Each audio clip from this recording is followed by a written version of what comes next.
Welcome back to Neil Druckmann's ass. So behold how... Wait. I'm sorry. I was promised an ass. This is not Sonic's ass game. Well, okay, Sonic's well, ass game is actually good. Well, okay, let me rephrase that. Welcome back to the game that was pulled out of Neil Druckmann's ass. That's better. That's why it smells so bad.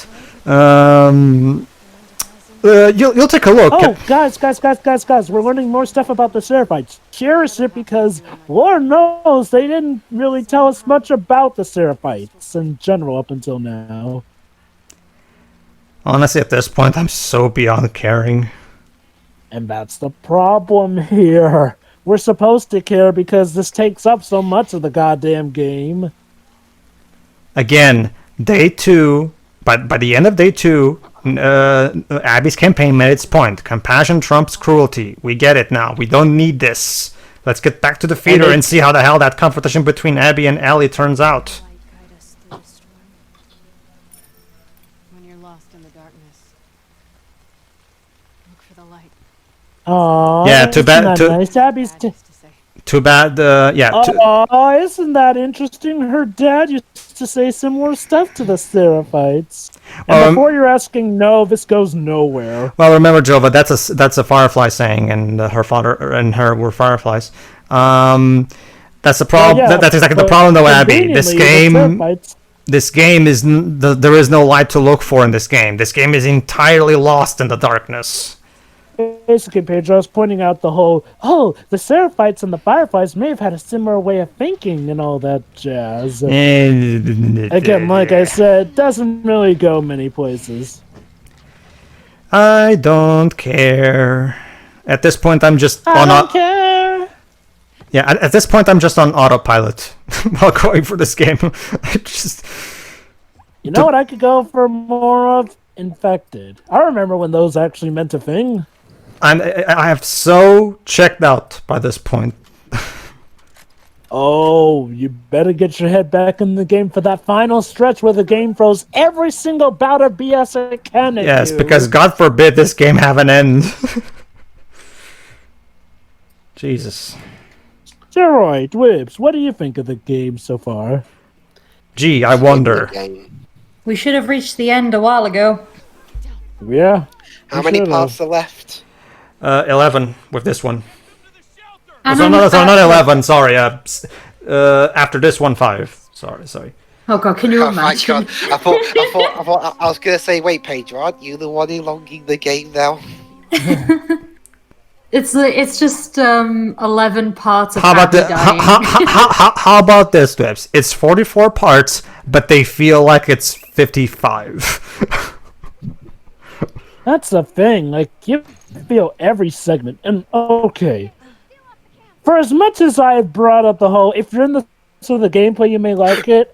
Okay, at this point, I think that even somebody who is in it for just the gameplay might have just gotten bored at this point and moved on to something else. It's because the gameplay loop that this game was created for, specifically the first game, was made for 15-hour games, not 25. You know, by the time you get to this point, the gameplay loop is not complex enough to hold over a 25-hour game. Again, Also, oh, sorry. Again, if this game was a bit more MGS5-ish, in the multiple different ways you can go about things, then it would be a lot better in that regard. But no. Go ahead. Give us more enemy variety, like I constantly said. We technically only have 2 new infected types, seeing as how the Stalkers were technically in the first game, but okay, even if we count the more abundance of Stalkers, who are surprisingly rather cunning for whatever reason, even with them, eventually they will get stale eventually. Like, again, why not give us more variations on the infected? I mean, hell, if in 20 years they can become a Rat King, I'm pretty sure there's a lot of interesting stuff in between, let's say, 10 years it takes to become a Bloater, and the 20 years it takes to become the Rat King. Come on. And you were saying, Sheree? Yes, for the sake of the audience members who, may still be enjoying at least the gameplay at this point, that's, more power to you, but I hope you can understand that it is getting on a bit at this point. and it is just quite tedious to sit through. For as good Like, as how did the you feel gameplay like actually is, recording this at the moment, Pedro? Like at this point, gameplay wise, Mm. because you were actually playing it. Like, how did it feel to still be playing it at this point? Like when I was playing the game for the first time, by the time I got to this section, I was just like, okay, do we really need this now? Can we just go back to the theater? And because this doesn't feel like it's necessary. And now we have to go into an all-out full war with the fucking scars. Like it's just like, and trust me, Shiroi, the game has the game has not big as far the game has not, believe it or not, Shiroi, the game hasn't worn out its welcome yet. Believe it or not. Well, I know we still have 5 parts to go. See, yes, Shiroi, but trust me, those will feel like 11. Like I just said. Let me put it like this, Shiroi. We're still not yet at the part where it feels like they mushed in what was supposed to be Last of Us 3 into Yes. the plot. Believe it or not, Shiroi, this game has a surprise sequel within itself. Is this what? Because I remember one of you mentioned towards the beginning that this game feels like it already has all its DLC attached. Yeah. Like figurative DLC. Kinda Are we like getting into that? It's kind of like how Captain Toto the Tracker was originally going to be a free episode game, but they later, screw it, we'll just stuff all 3 episodes on a disc. And that's why, and that's why we have those things where when we first defeat Wingu, suddenly we unlock episode 2. You know, like, and even Jova said, "Wow, a sequel within a game." I still need to get the Switch version of that. Yeah. I'll just say it like I've said. I'll just say it like it is. This game's a very good example of how sometimes less is more. Mm-hmm. Don't get me wrong. I like my games to warrant their price points and for them to last a good while, but the pacing needs to be good. Like, you could give me an incredibly short game like Ghost Trick that manages to pack so much into the little amount of time there is, and that could be a masterful experience. Or you could give me an incredibly long game like Ni no Kuni 2, which also makes sure to pack stuff in right. But then you get cases with, like, a relatively short game like Spider-Man Edge of Time, which has a lot of padding, so it feels way longer than it actually is. Hell, I'll go one further. But go ahead. Oh no, you give your example. No. My point can be a bit long, so go ahead. Okay, this was quick anyway. There seems to be a narrative in specifically the AAA side of the industry where a lot of executives, I'm not going to say developers because I'm not sure what they think. I'm going to go up to the the executives for this one. The longer games are supposedly better regardless of content because there's more of it, and no, that's not the case necessarily at all. They're executives, Shiroi. They don't understand the art of. They don't understand the art of making video games. Go ahead, that Pedro. they keep calling the shots. Go on. To add on to Jova's point, you know what? I'll go even further. This is a fantastic. I'll take Donkey Kong 64 over this game any fucking day. I'm aware that a lot of people nowadays hate Donkey Kong 64, but I still love that game. I don't care what people say. And I will say this in that game's defense. Yes, it is true that game can be overwhelming in how much of a big collectathon full of shit to collect is. I get it. It can be overwhelming, but here's the thing. You have to get that game this. At the very least, if you want, you can just focus on collecting the minimum amount to finish the story and just end it there. Yes, 100%ing the game can go on for quite long and can be a bit of a chore. But I'll still take that over this game, to be honest. The same with the first Banjo-Kazooie, that also had that issue, but again, you can avoid it still. More like Banjo-Tooie, sure. I would argue Banjo-Kazooie is pretty much perfectly paced. It's Banjo-Tooie that is also a bit guilty of that, to be honest. Well, I don't know so much about Tooie, but with Kazooie, I'm more so referring to a lot of the backtracking aspects that came from early collectathon platformers. True, but at the same, but that's the thing, Shiroi. A lot of people like to, but that's the thing, Shiroi. The reason I was bringing up specifically the overwhelming amount of collectibles, specifically, not so much because backtracking was present even in Mario 64. It was just a consequence of those games being a product of their time. I wouldn't say Mario 64 is so much guilty of backtracking as much as it. Okay, unless you're talking talking literally about completionism. And even still, for the most part, if you want to, you can pretty much get the stars in a level, except for... Oh, wait, I'm thinking of a DS version. Yeah, as far as I know, you can pretty much solve all the stars you need to in each one as much as you want before moving on to the next painting. Now granted, you have to do them in sequential order at the time.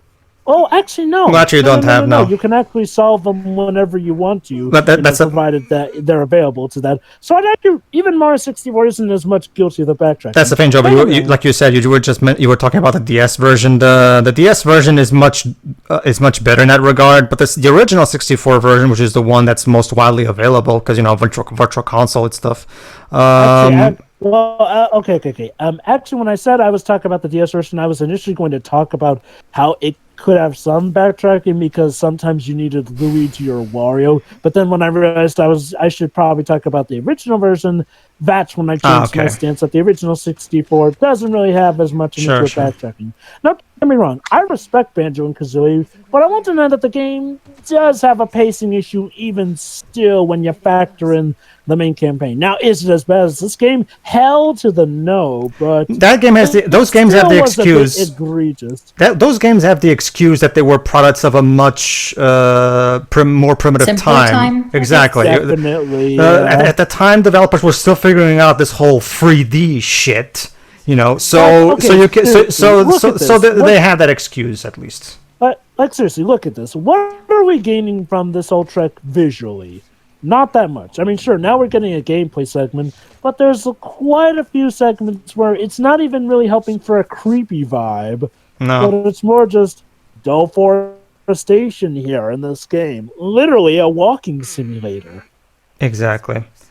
No, it's probably one of the main reasons. Like the fact that I still love Donkey Kong 64, and pretty much everybody else seems to hate it nowadays. It's probably another big reason. Although to be fair, with Yooka-Laylee, they actually patched out all the primary problems that people complained about at release. So even that one doesn't apply to Yooka-Laylee anymore. Is that really the case, though? Doesn't it still have that issue with stuff like the quiz and the they didn't fix everything, Joe, but they did fix a lot of the primary complaints, like the certain mini games being annoying, certain bosses not working, like being padded out and stuff like that. A lot of the primary complaints were addressed in the updates. Not everything, but most of it. Oh, the prophets. It's one of those things where I guess it also has to do with like, for example, a lot of people don't like when a lot of reviewers said in their reviews of this game that they got tired of scavenging for resources. This is actually kind of a thing for me. Maybe it's just me. I never get tired of collecting shit in video games, no matter what the video game is, even bad video games. I maybe just collecting things in games is just something that is just tickles me the right way, maybe. I don't know. It's definitely an acquired taste. I can sort of get it, Having to collect stuff could be as simple as collecting a coin or ring or Wampa fruit, or it can become something as complicated as having to go out of your way to collect, like, say, a Riddler trophy in an Arkham game. Maybe that's why I love Donkey Kong 64, because I just like collecting things. For me, it depends on how much I like the game, because you have something like the Crash series, the original trilogy, where I'm not really fussed on every collectible, more specifically relics, and Crash 1 is an entirely different story altogether. But Spyro 2 and 3 specifically, not 1, but 2 and 3, I can't replay without completionism. I can't every time. I have to do that every time. Yeah, it's for me it's one of those things. I just love those games. Like even if they're not exactly perfect, like those two games I love to death, and it's just like I have to play them to their fullest every time I go back to them. It's a similar thing for me because I actually really like the way all the Kong 64's level design works, and I love the characters and and Rare's old school humor from back in the 90s so much. They managed to inject so much personality in so much of that game that it just makes it all the more fun to me. I can't say because I have sadly not gotten around yet to playing Donkey Kong 64. You can get it on the virtual console of the Wii U. Yeah, from what I've seen, it looks like a very interesting game that I'm really interested in trying out. It's basically Is the virtual console even there anymore? Because You know. No. You can still you can still buy it on the Wii U. You can still buy it. Okay, because I thought they closed the shop, or was that for something No, else? that was for the Wii, the original Wii. Oh, okay, sure. The original Wii closed shop. However, Shiroi, if you know what you're doing, and I do, you can still Yes. get you can still get all of that crap.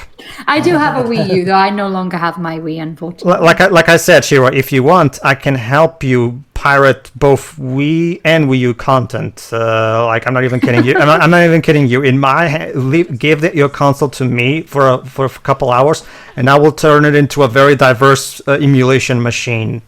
I'd love to have, like, I'm not sure if this is possible, but I'd love to have the actual fucking Advanced series on a big screen.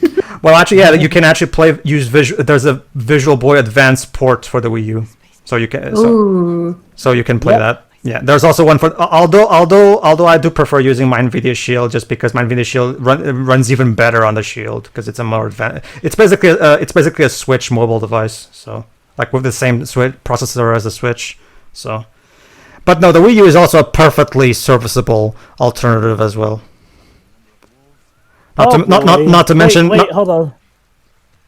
Gotta listen to this. Sure. Basically, so as the Scars have mentioned, the Wolves' numbers have been reduced to dozens.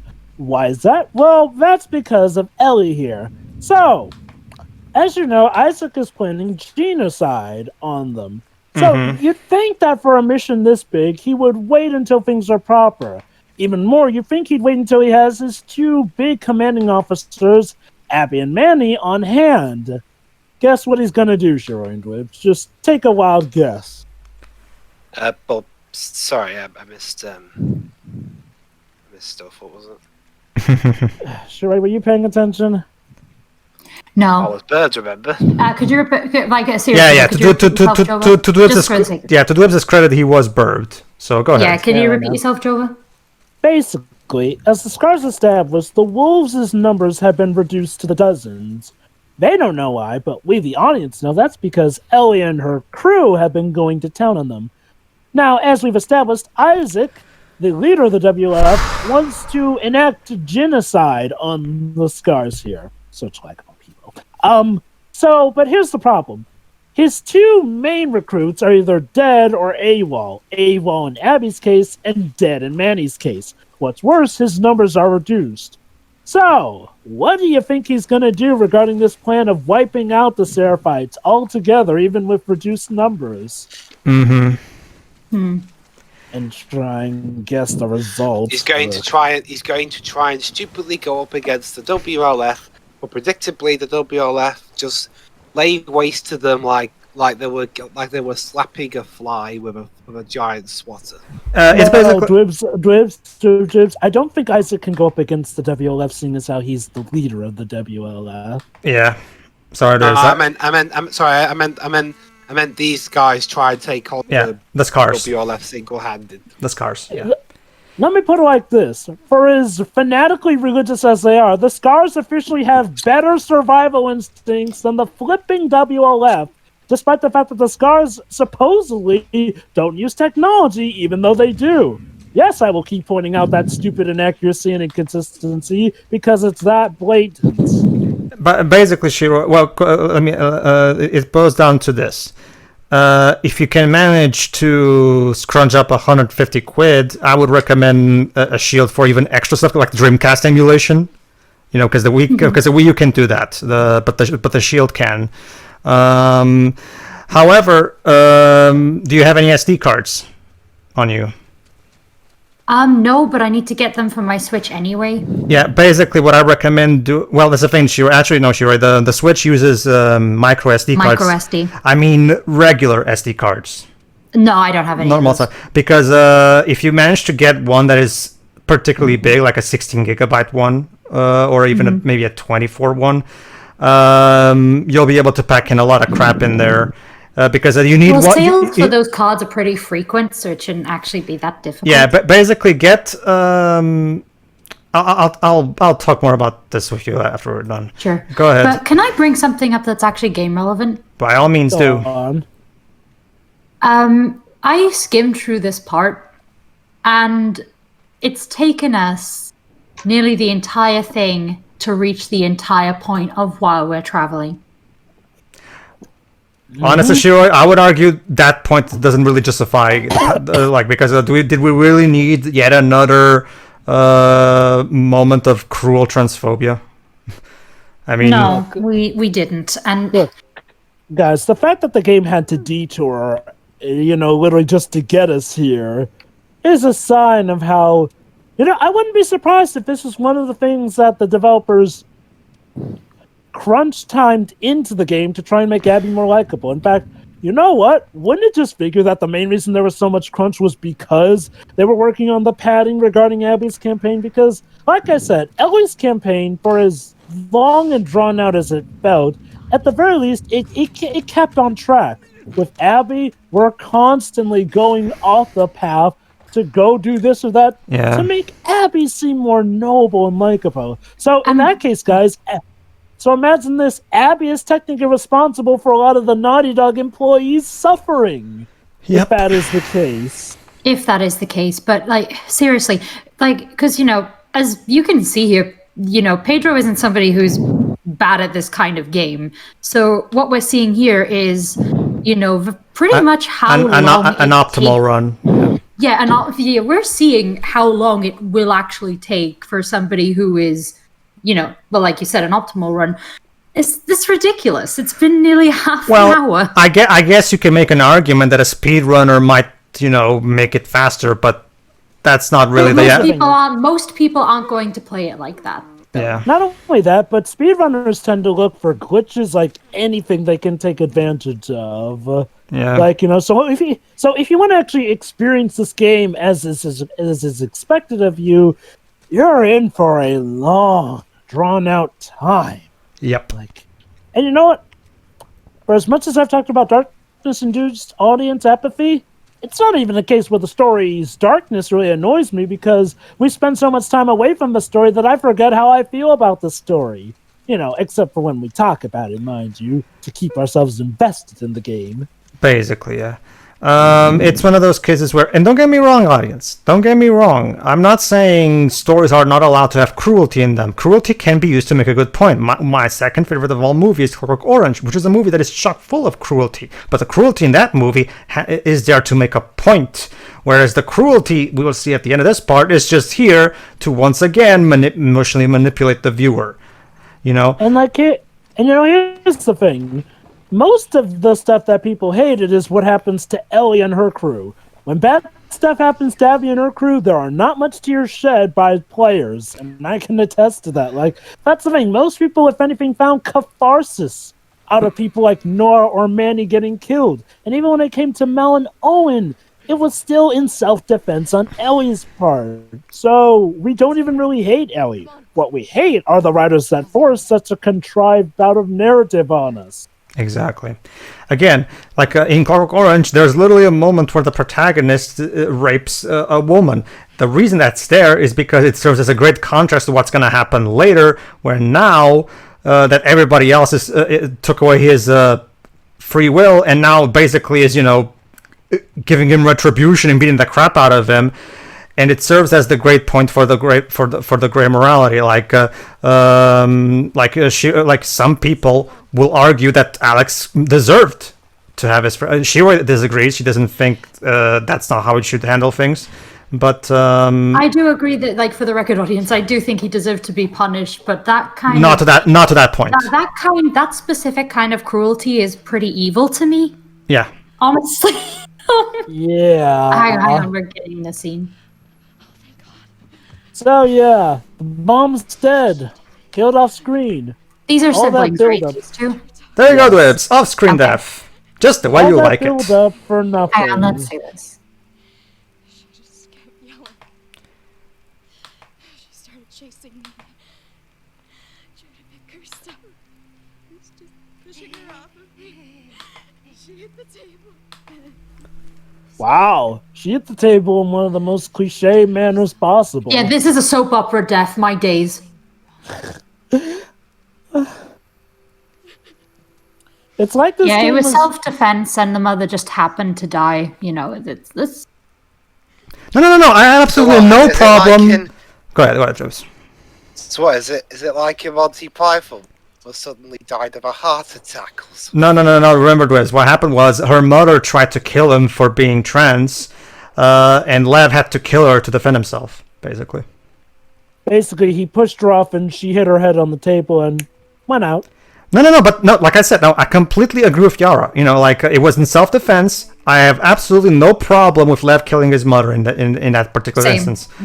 It was not intentional. It's not even just the fact that she deserves to die for being such an evil person. It's just the fact that she attacked first. Lev was just defending himself, like Yara said. So Here's my main issue. This just really brings up how much more of a prop Lev is to look sad or get brutalized. So Lev finally defends himself. We're told. We don't get to actually see that scene. It really does play up the fact that we don't even really get much development of the possible antagonism that their mother showcases because, well, she's dead anyway, so literally all the scene was just to show more the horrors of how it is back at home, and once again, Abby being there to comfort Liv. mm-hmm. It's just so sloppy. It is. That's me being nice. Well, everybody, Oh, thematic thunder and lightning, of course, because it's a dark scene. in the next part, guess what? We go full Uncharted. I'm not even kidding. We're gonna have a Do we have a set piece? A cool set piece? a big war set piece where we're on a horse. Sweet. Where we're on a horse shooting people. So yeah, I'm not even kidding. This is gonna get so self-indulgent. It's insane. Is it as self-indulgent as Thundercat's Roar? I'm not really familiar with that. Okay. For context sake, in Thundercats Roar, they literally had the original voice actor of Lionel say, Thundercats Roar is now the true successor to the original one. And I quote, he actually says this, anyone who thinks otherwise is a poop mouth with poop opinions. Exactly. Look that up. That's mature. All right, everybody. See you for the next part. See ya.